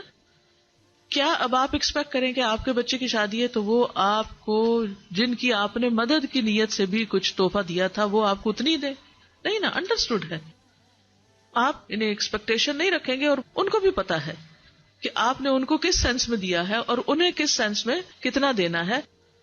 لیکن اس وقت آپ بالکل فقیر نہیں بن جائیے، کچھ نہ کچھ تھوڑا بہت جو استطاعت میں ہے محبت کے اظہار کے طور پر دیجیے. حضور صلی اللہ علیہ وسلم فرمایا کہ کوئی پڑوسن اپنی پڑوسن کے تحفے کو حقیر نہ سمجھے، خواہ وہ بکری کا کھر ہی کیوں نہ ہو. چھوٹا سا بھی کوئی دے تو اس کو برا نہ مانیے. جی آپ فرمائیے. ٹھیک ہے. ان کا کہنا یہ ہے کہ عہدے پر اگر کوئی ہے اور کلیگ کوئی تحفہ دے رہا ہے تو وہ بھی پھر اس میں آئے گا. مثلا ایک تو تحفہ نا کہ آپ کے پاس ایک عہدہ ہے اور عوام آپ کو تحفہ دے رہی ہے اس عہدے کی وجہ سے، دس از رانگ.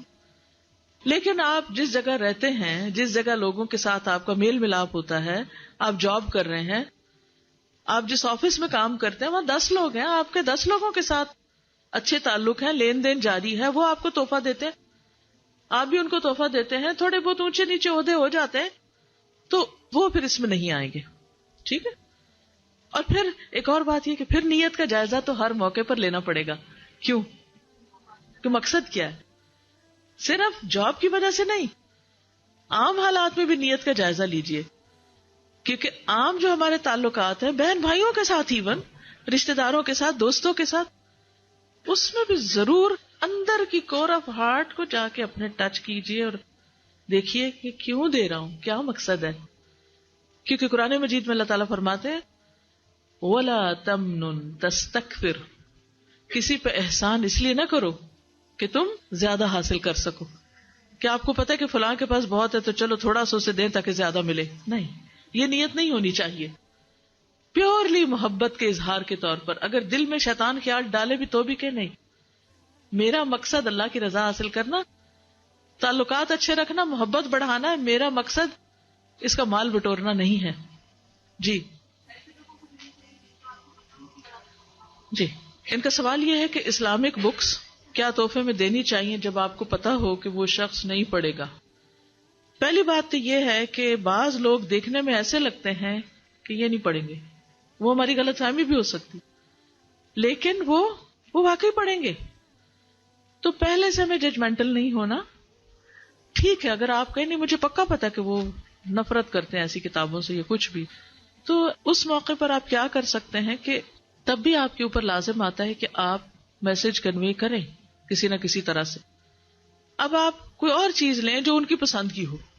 ٹھیک ہے, آپ کو یہ پتا ہوتا ہے کہ فلاں کو میٹھا پسند ہے, فلاں کو نمکین پسند ہے, فلاں کو جوتا پسند ہے, فلاں کپڑا, فلاں کو, آپ کے رشتے داروں میں بچوں میں سب پتا ہوتا. اب آپ کیا کریں کہ وہ آپ رکھیں اور اس کے ساتھ آپ اس کو اچھی طرح پیک کر کے, اب یہ آپ میں سے کسی نے یہ کوئی دیا تھا, کتنا خوبصورت یہ بک مارکر بنا ہوا ہے, اور اس میں ربی یسر ولا تعسر دعا لکھی ہوئی ہے, انا مع العسر یسرا. اچھا, صبح آج جب میں پڑھنے لگی تو جب میں نے اس کو نکالا تو اس میں لکھا تھا انا مع العسر یسرا. آپ یقین کریں کہ میں اس وقت اس کو رکھ کے تو میں غور کرنے لگی اس آیت کے اوپر نا, یہ اچھا ایسا ہوتا, حالانکہ کتنی دفعہ یہ سورت پڑھی اور پڑھائی ہے. اچھا, عسر کے ساتھ یسر ہے. بالکل ایک اور اینگل سے مجھے بات سمجھ آئی, کیونکہ بالکل میں ریلیکس موڈ میں تھی, ایسے ہی اتنے دو پھولوں کے بیچ میں اتنے خوبصورت رنگ کی لکھی ہوئی آیت میرے سامنے آئی, تو میں, کیونکہ انسانی جو دل کی حالتیں ہیں نا, بلیو می, یہ اتنی بدلتی ہیں کہ آپ سوچ ہی نہیں سکتے.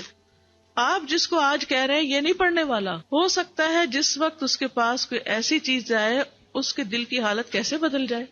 بعض اوقات ایک بات بدل دیتی ہے کسی کو, بعض اوقات ایک دیکھنے کی چیز بدل دیتی ہے. یو نیور نو کہ کس کی ہدایت کب لکھی ہے, کبھی مایوس نہ ہو. لیکن جب آپ کو پتا ہے کہ خالی یہ دیں گے تو مائنڈ کرے گا, تو خالی نہ دیں نا, پھر آپ بھی حکمت برتیں. جیسے بچوں کو آپ نے کچھ کھلانا ہوتا ہے جو انہوں نے نہیں کھانا, کیا کرتے ہیں, کسی چیز کا ملک شیک بناتے ہیں, کسی کی پڈنگ بناتے ہیں, کسی کو کسی طرح چھپو کے اس کو دیتے ہیں تاکہ وہ کھا لے کے اس کا فائدہ ہے. اسی طرح جب دین کا پیغام بھی آپ نے دینا ہے تو آپ کو پتا ہے کہ ایک شخص کو چڑ آتی ہے کوئی بھی ایسی کتاب یا کیسٹ یا کوئی ایسی چیز دیکھ کے, ایسے نہ دیں, روڈ ہے اس طرح, اس چیز کی بھی بے ادبی ہے اور اس شخص کو بھی آپ نے اور خفا کیا, اور تو آپ اس کا طریقہ بدل دیں صحیح, روکنا نہیں, خیر پہنچانا. مثلا رمضان کا مہینہ ہے, ہمیشہ وہ جیسے کینیڈا میں تھے ہم لوگ, تو ہم نے نان مسلمس کو رمضان سے انٹروڈیوس کرنے کے لیے چھوٹے چھوٹے کارڈ چھاپے, اور پھر سب کو کہا کہ آپ اپنے نیبرز کو اچھی سی کوئی چیز بھیجیں اور اس کے ساتھ یہ کارڈ لگائیں جس سے پتا چلے کہ رمضان کیا ہے, روزہ کیوں رکھتے ہیں ہم, تاکہ ایک تو انہیں اویئرنیس ہو کہ ہم کیوں اتنے سویرے سویرے اٹھ جاتے ہیں, یہ سارا دن کیوں نہیں کھاتے, اور دوسرا یہ ہے کہ ایک تعلق بڑھانے کا ایک ذریعہ ہے کہ ساتھ آپ کچھ کھانے پینے کو دیں گے جو ان کے کھانے کا ہے, اور تھوڑا سا وہ دے کے چاہے رکھ بھی دیں لیکن میسج تو کنوے ہوگا. جی آپ فرمائیے. ٹھیک ہے, اس میں آپ دیکھیے کہتی ہے کہ اگر کوئی کسی اسلامک سینٹر میں پڑھاتا ہے, وہاں بچوں سے فیس لی جاتی ہے, اس فیس سے سیلری بھی دی جاتی ہے اور اس فیس سے باقی اخراجات بھی چلتے ہیں. اب اگر ہمارے پاس بہت اللہ کا دیا ہوا ہے اور ہم سیلری نہیں لینا چاہتے تو اس صورت میں کیا کیا جائے؟ بالکل آپ نہ لیں, آپ اپنے کہیں کہ میں اپنی جان اور مال سے جہاد کر رہی ہوں, میں نہیں لینا چاہتی, میرے پاس اللہ کا دیا بہت ہے, میرے شوہر کے پاس بہت کچھ ہے اور مجھے ضرورت نہیں اس کی. آپ بالکل اس موقع پر اس کو لے کر آپ صدقہ وہیں ڈال دیں, آپ اس کو کسی اور کو دے دیں, آپ اس کے ساتھ جو چاہیں کریں, ٹھیک ہے نا. کیونکہ ہوتا ہی ہے کہ جب آپ کہیں کام کرنے جاتے تو آپ سے پوچھتے ہیں, مثلا الہدا میں ہم سب سے پوچھتے ہیں کہ آپ والنٹیئر کریں گے کہ آپ سیلری لیں گے, کیونکہ دونوں طرح کے لوگ ہوتے ہیں. کئی لوگ ضرورت مند ہوتے ہیں, کئی لوگ والنٹیئر کرنا چاہتے ہیں. تو جو والنٹیئر کر رہے ہیں وہ اپنا ٹائم صدقہ کر رہے ہیں, ہدیہ کر رہے ہیں, تو ان کو بھی موقع دیجیے. دیکھیں نا کہ اگر ایک شخص اللہ کے راستے میں کام کرنا چاہتا ہے, گھر پہ نہیں کچھ کر سکتا, کسی اور جگہ پہ جا کے کرنا چاہتا ہے ایک سسٹم میں, تو اگر وہ کرتا ہے اور پھر بھی اپنے آپ کو اس سے بچا کے رکھنا چاہتا ہے تو ضرور بچا کے رکھے. جی آپ فرمائیے.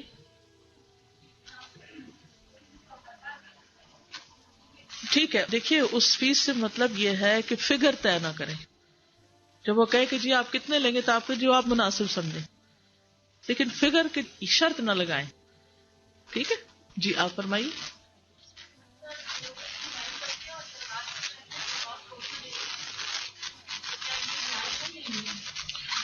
دیکھیے کہ تحفہ الگ کیجیے, زکوٰۃ الگ کیجیے. زکوٰۃ تحفہ نہیں ہے. ٹھیک ہے, اگر آپ ان کو لفظ زکوٰۃ نہیں بھی بولیں منہ سے یا کہہ کے یا لکھ کے کچھ بھی, تو انہیں پتا ہونا چاہیے کہ یہ ان کی مدد ہے, تحفہ نہیں ہے. ٹھیک ہے, کیونکہ یہ تو بہت ہی غلط ہے, کیونکہ وہ اس کو تحفے کے طور پہ لے کے بوجھ میں آ کے اور پھر جواباً وہ کرنے کی کوشش کریں گے تو یہ تو فیئر نہیں ہے. لیکن دیکھیے بہت سے کاموں کو حکمت کے ساتھ کیا جاتا ہے نا. ضروری نہیں کہ آؤٹ لاؤڈ آپ ان کو بول کے کہیں جی یہ زکوٰۃ لے لیجیے, ایسا نہیں کوئی بھی کہتا, اس کو آپ اس کی حدود میں رکھیے. جی آپ فرمائیے. دیکھیے کہ کسی بھی گفٹ کو اگر آپ نہیں لینا چاہتے نا تو احسن طریقے سے اس کو ایکسپلین کر دیجئے, تاکہ اس کا دل برا نہ ہو, کیونکہ تحفہ محبت بڑھانے کے لیے ہے اور اس میں پھر کمی نہیں آنی چاہیے. اس کو ایکسپلین کر دیں کہ کیوں نہیں, وائی ناٹ. اب مثال کے طور پر اگر کوئی سفر کر رہا ہے, اب دبئی ایسی جگہ ہے کہ جہاں سے امریکہ سے آنے والے بھی سٹاپ اوور لیتے ہیں اور افریقہ سے آنے والے بھی اور پوری دنیا سے, تو آپ میں سے اکثر لوگ مہمانداریاں کرتے رہتے ہیں ماشاءاللہ.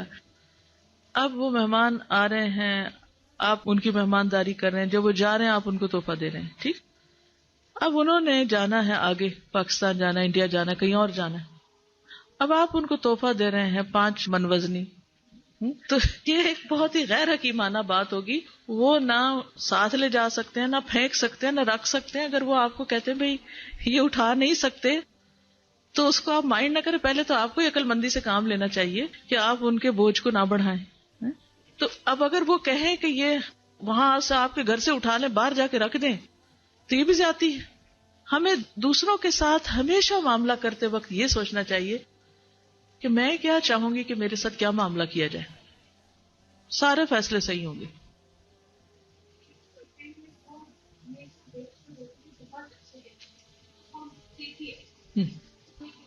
دیکھیے اس طرز عمل سے ہمیں پرہیز کرنا ہوگا کہ ہم دوسروں کی نیتوں کو جج کرنے بیٹھیں.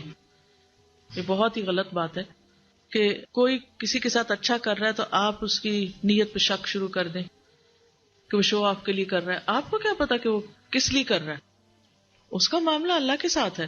اور اگر ہم نے کسی کے بارے میں غلط زبان کھولی تو پکڑ ہوگی, ہمیں کوئی حق نہیں. اور ایک اور بات ہے کہ اچھا کرنے والوں کو بھی صبر و تحمل سے کام لینا چاہیے. اگر آپ ایک اچھا کام کر رہے ہیں اور آپ کو پتا ہے کہ آپ اچھا کر رہے ہیں تو کسی سے منوانے کی ضرورت نہیں. کوئی ہمیں اچھا کہے تب بھی کرے, اگر برا کہے تو تب بھی کرے. ہاں, ہم اپنے طرز عمل کا ضرور جائزہ لے لیں کہ اگر کوئی کرٹیسائز کر رہا ہے تو اس میں اس کی ریزن کیا ہے, اور اگر وہ صحیح ہے تو بات کو درست کر لیں اپنی, اور اگر وہ غلط ہے تو صبر کر لیں. ہم حدیث مکمل کر لیں. حدیث کا آخری حصہ ہے وَلَا تَضْرِبُوا الْمُسْلِمِينَ, اور مسلمانوں کو نہ مارو. اس میں کون سے مسلمانوں کو نہ مارو؟ سبھی آتے ہیں, بچے بڑے چھوٹے, عورت مرد, الا یہ کہ کوئی وجہ ہو مارنے کی. کون کس کو مارتا ہے؟ عموماً مائیں بچوں کو, کیونکہ ان پہ بس چلتا ہے, کمزور ہوتے ہیں بچے.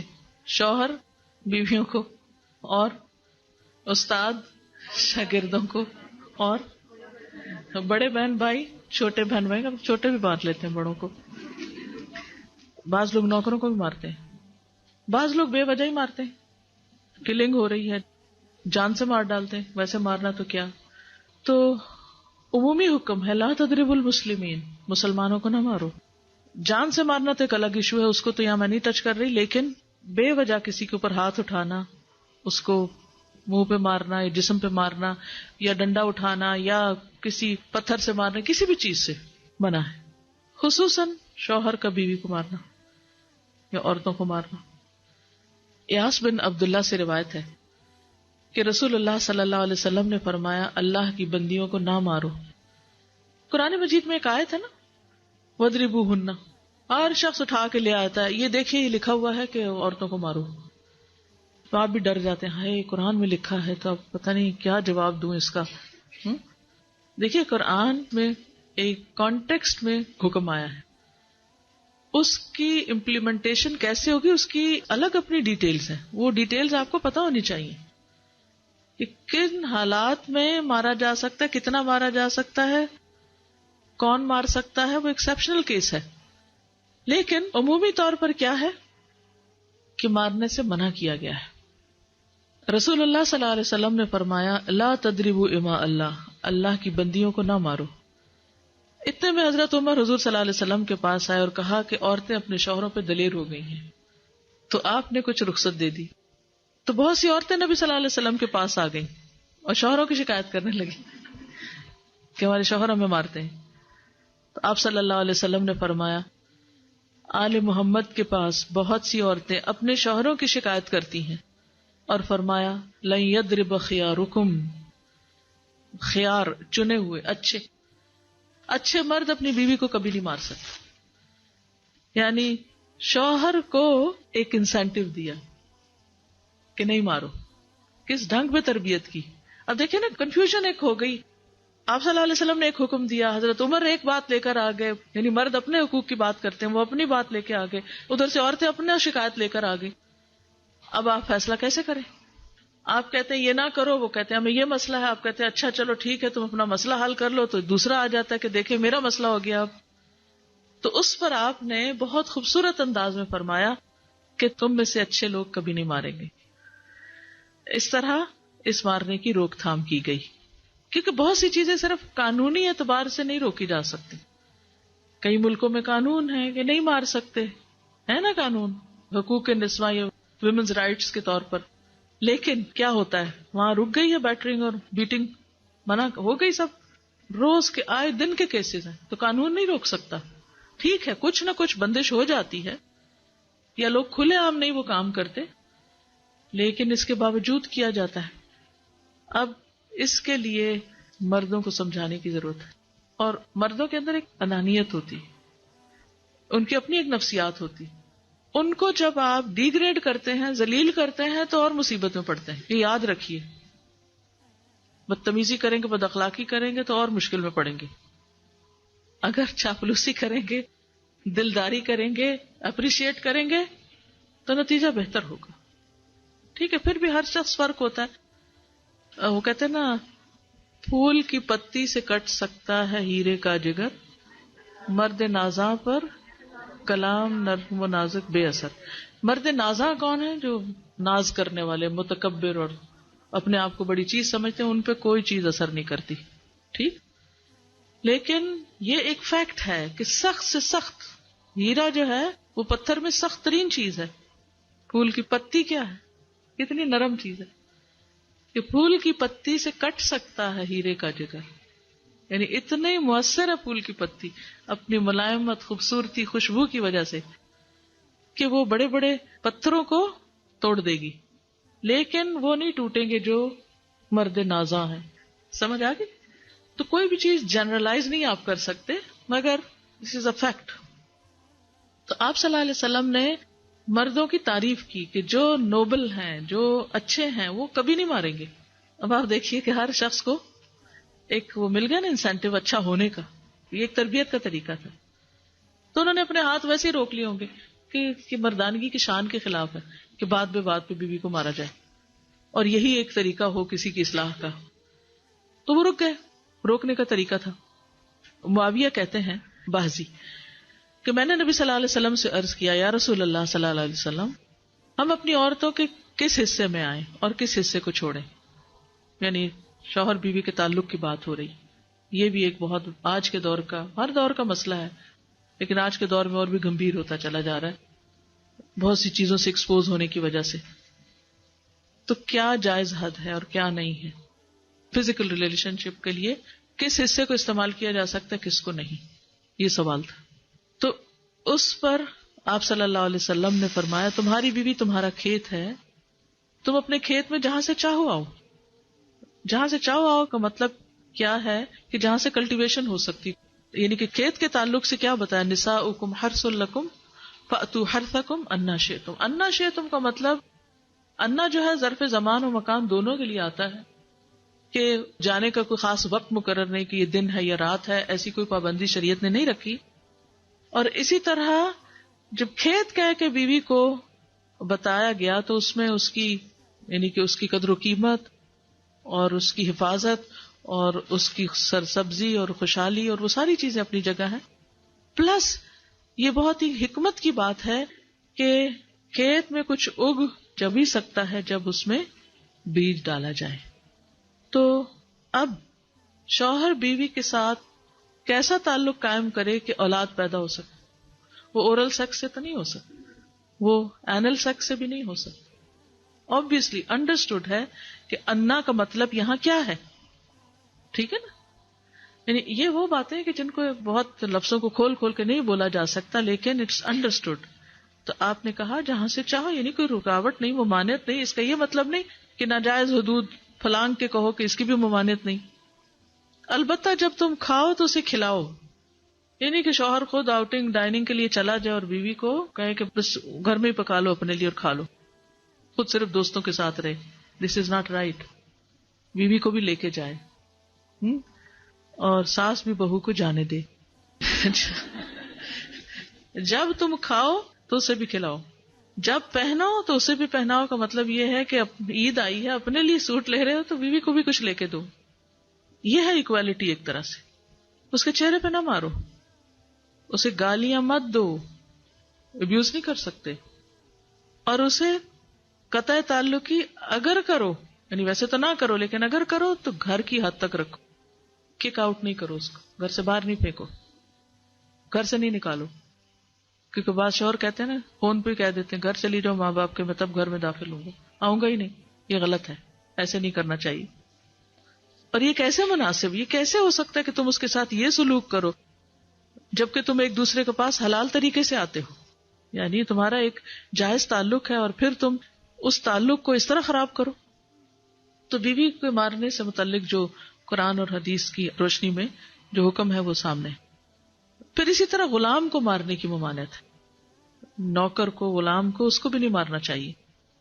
ابو مسعود بدری سے روایت ہے کہ میں اپنے غلام کو کوڑے کے ساتھ مار رہا تھا کہ میں نے اپنے پیچھے سے آواز سنی, اے ابو مسعود جان لو, اور میں غصے کی وجہ سے آواز سمجھ نہ سکا. یعنی ایسے مار رہا تھا کہ مجھے نہیں سمجھ آئی کہ کس نے پکارا مجھے. جب وہ میرے قریب ہوئے تو وہ رسول اللہ صلی اللہ علیہ وسلم تھے اور آپ فرما رہے تھے جان لو ابو مسعود, جان لو ابو مسعود. کہتے ہیں میں نے اپنے ہاتھ سے کوڑا پھینک دیا تو آپ نے فرمایا جان لو ابو مسعود. یعنی آپ بار بار فرما رہے تھے اللہ تم پر زیادہ قدرت رکھتا ہے تمہاری اس غلام پر قدرت سے, یعنی جتنا تم اس غلام پہ قدرت رکھتے ہو اللہ اس سے زیادہ تم پہ قدرت رکھتا ہے, یعنی تمہیں مارے گا. کہتے ہیں کہ میں نے عرض کیا اللہ کے رسول صلی اللہ علیہ وسلم میں اس کے بعد کبھی غلام کو نہیں ماروں گا. اور بعض روایت میں آتا ہے کہ انہوں نے آزاد کر دیا. ابو عمر زازان سے روایت ہے, کہتے ہیں کہ ہم لوگ ابن عمر کے پاس تھے, انہوں نے اپنے غلام کو بلایا جسے انہوں نے مارا تھا. انہوں نے اس کی پیٹھ کھول کر دیکھی, کہا کیا تمہیں تکلیف ہو رہی ہے؟ اس نے کہا نہیں. اس کے بعد ابن عمر نے غلام کو آزاد کر دیا اور ایک تنکا زمین سے اٹھایا اور کہا کہ مجھے اس کا اتنا بھی اجر نہیں ملے گا جتنا اس تنکے کا وزن ہے. میں نے کہا ابو عبد الرحمن آپ ایسے کیوں کہہ رہے ہیں؟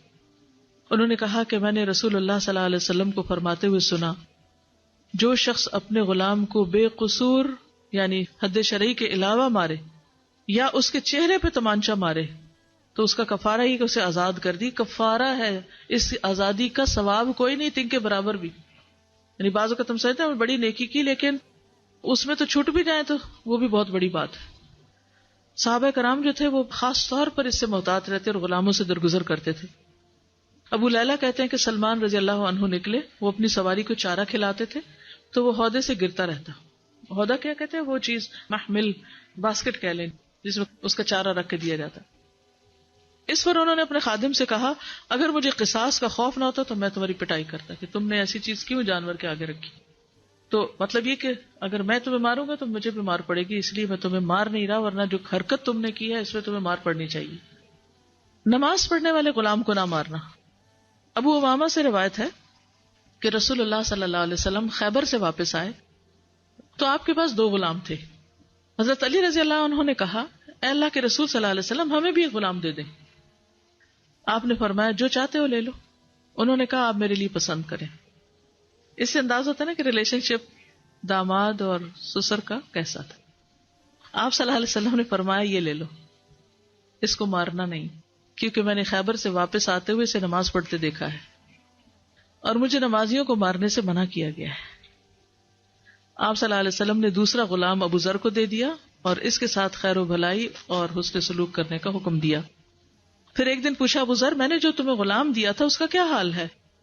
انہوں نے کہا آپ نے مجھے اس کے ساتھ خیر و بھلائی کرنے کا حکم دیا تھا تو میں نے اسے آزاد کر دیا کہ میں وہ خیر و بھلائی کر نہیں سکوں گا تو بہتر ہے کہ میں نہ ہی رکھوں. یعنی ایسی سچویشن سے بھی اوائڈ کرنا چاہیے کہ جس میں انسان کے گناہوں میں پڑنے کا اندیشہ ہو، یعنی کہ وہ کسی کو اس کا حق نہ دے سکے یا جسٹس نہ کر سکے.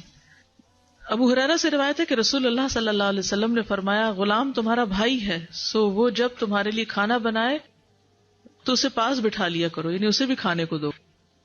اگر وہ انکار کر دے تو اسے کھانا کھلا دیا کرو، یعنی دے دیا کرو کہ وہ کھا لے، اور ان کے چہروں پر نہ مارا کرو. ابھی کہ کھانے سے تو کوئی انکار نہیں کرتا، لیکن بعض اوقات یہ ہوتا ہے نا کہ کچھ لوگوں کے کھانے کا طریقہ یا سٹائل یا انداز ایسا ہوتا ہے کہ وہ دوسروں کے سامنے نہیں کھا سکتے. بچپن سے یعنی کہ ایسے مینرز نہیں سیکھے ہوتے تو ان کو پھر جھجک آتی ہے. تو ایسی صورت میں اگر وہ نہ بیٹھنا چاہیں تو ان کو پیسے دے دو. ابن عمر سے ایک روایت ہے کہ وہ چہرے پر نشان پڑنے کو ناپسند کرتے تھے اور فرماتے تھے کہ رسول اللہ صلی اللہ علیہ وسلم نے چہرے پر مارنے سے منع کیا. اور اس میں خاص طور پر آپ دیکھیے کہ مائیں بعض اوقات بچوں کے ساتھ بہت ظلم کرتی ہیں، یہ سوچ کے کہ ہم نے خود ہی جنم دیا، اب ہم ان کے مالک ہیں. نہیں، مالک اللہ ہی ہے ان کا بھی، آپ نہیں ہیں. تو ان کے ساتھ زیادتی نہیں کرنی چاہیے. رسول اللہ صلی اللہ علیہ وسلم نے فرمایا جو کسی کو مارے گا قیامت کے دن اس سے بدلہ لیا جائے گا.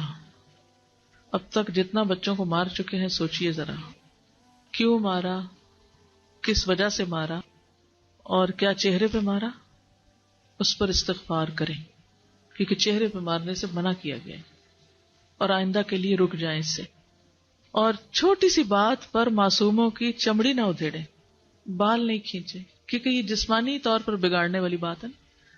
بال کھینچ کے توڑ دینا یا ان کی بازو کھیڑ دینا یا نشان کے ساتھ مارنا یا ایسی چیز سے مارنا کہ جس سے ان کے اندر ایک نفرت پیدا ہو جائے، تو اس سے رکنا چاہیے.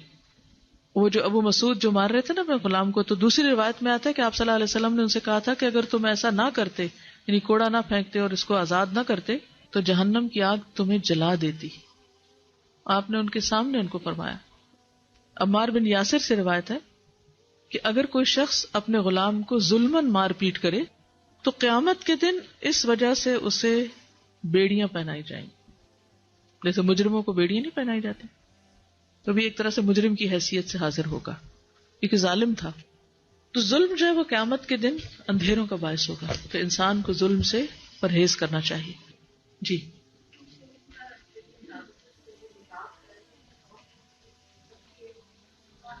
جی بعض لوگ مذاق میں مار رہے ہوتے ہیں، اتنی زور سے لگتی ہے دوسرے کو، تو پتہ نہیں ہم کب مینر سیکھیں گے، ہنسنے کے بھی اور رونے کے بھی.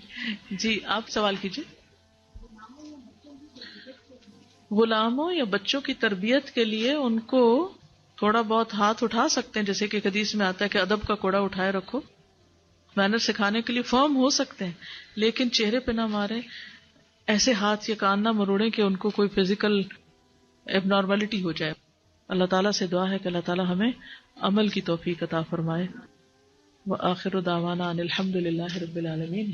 سبحانک اللہم و بحمدک نشہد ان لا الہ الا انت نستغفرک و نتوب الیک.